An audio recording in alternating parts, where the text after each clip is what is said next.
Como invitado al gobernador del estado Lara, Henry Falcón.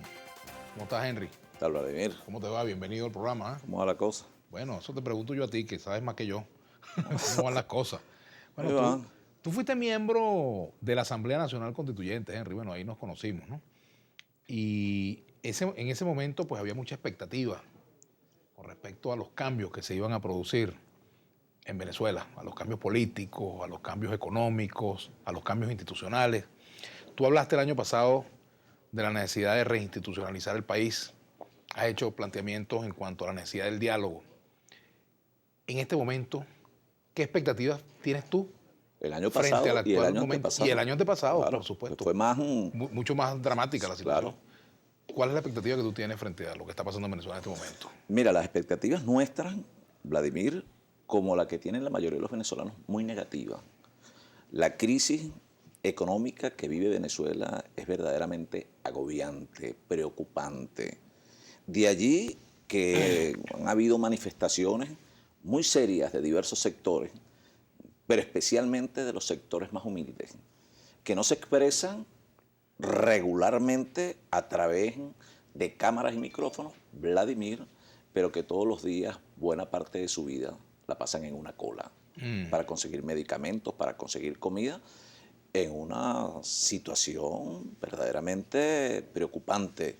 Estamos hablando de una crisis no solo, Vladimir, que no ha tenido respuestas concretas y contundentes, medidas para la macroeconomía del Ejecutivo Nacional, sino que además vemos la caída del precio del barril de petróleo, que pudiera incluso ubicarse en $10 y agudizar aún más la situación de crisis del país.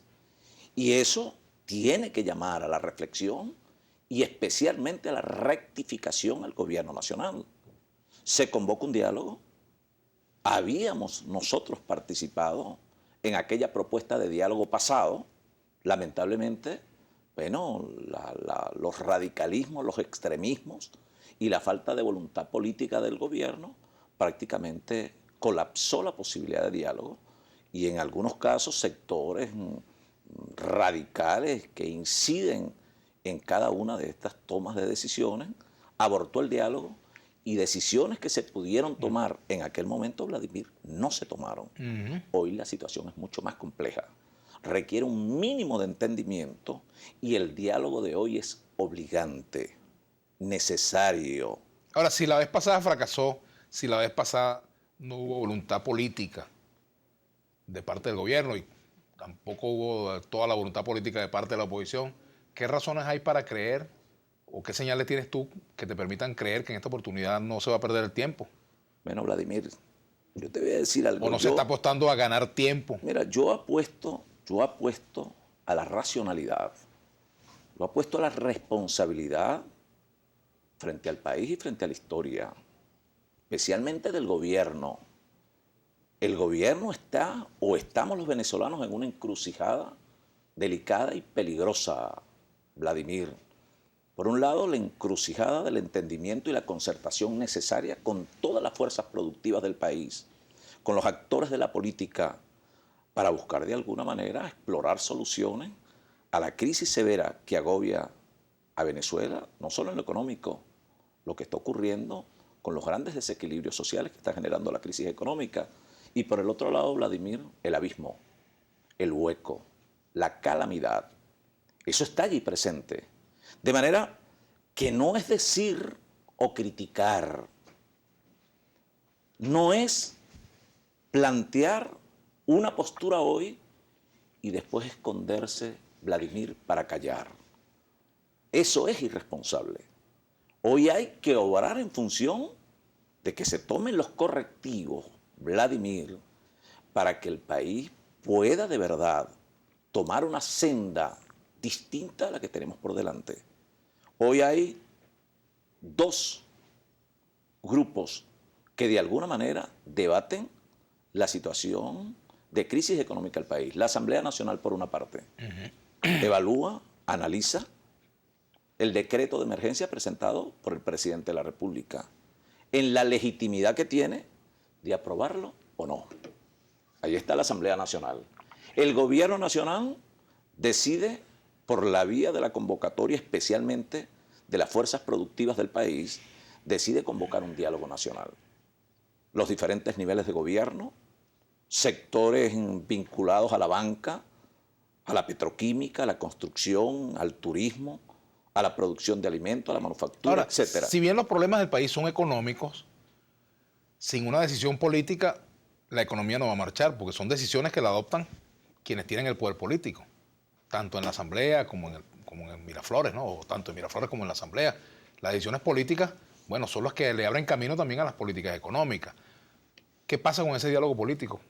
Pero si en ese diálogo, Vladimir, se vuelve a abordar o se vuelve a transitar el camino de la ideología trasnochada de la izquierda o la derecha y no aterrizamos en resultados concretos, Vladimir, aquí pudieran venir escenarios no deseados.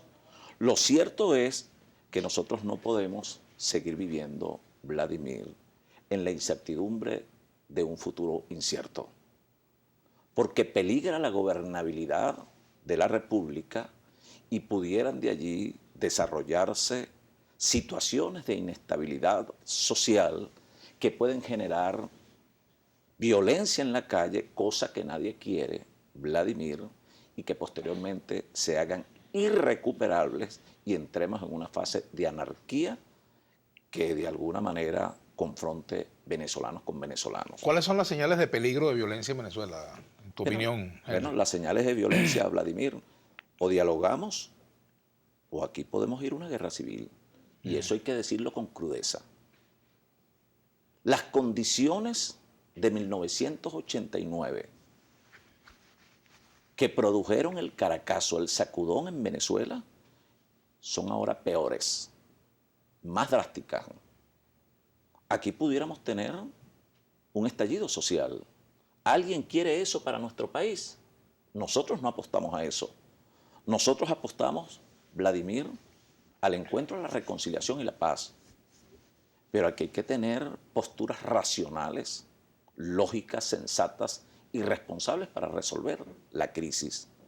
Lo que no podemos entrar ahora es a filosofar en aquellos sueños del romanticismo, a decir cosas que si la inflación es producto de esto y la retórica política se imponga sobre la práctica necesaria en decisiones, por ejemplo, se anunció el precio o el ajuste del precio del combustible. Está bien, eso es una materia para el debate, necesaria además, que pudo darse en el marco del diálogo político anterior y no se hizo. Y eso representa un ingreso de 12.000 millones de dólares aproximadamente para el país. No se hizo, Vladimir. Pero entonces, así como hay que revisar los subsidios internos en servicios, combustible, hay que revisar también los subsidios externos, Petrocaribe, y los beneficios que Venezuela le otorga a otros países. Habría que revisar el nivel de gasto burocrático. Tenemos que hacer la pausa. Del gobierno y tantas cosas que podemos, sin duda alguna, incidir en la crítica constructiva dentro del Consejo de Economía Productiva. Y si no hubiere allí, Vladimir, en el corto plazo, anuncios importantes y determinantes, no habría ninguna razón de estar allí y tendríamos necesariamente que plantear una postura frente al país que de alguna manera indique realmente cuáles son las soluciones que se deben buscar con los diferentes factores fuera de la... Tenemos que hacer la pausa.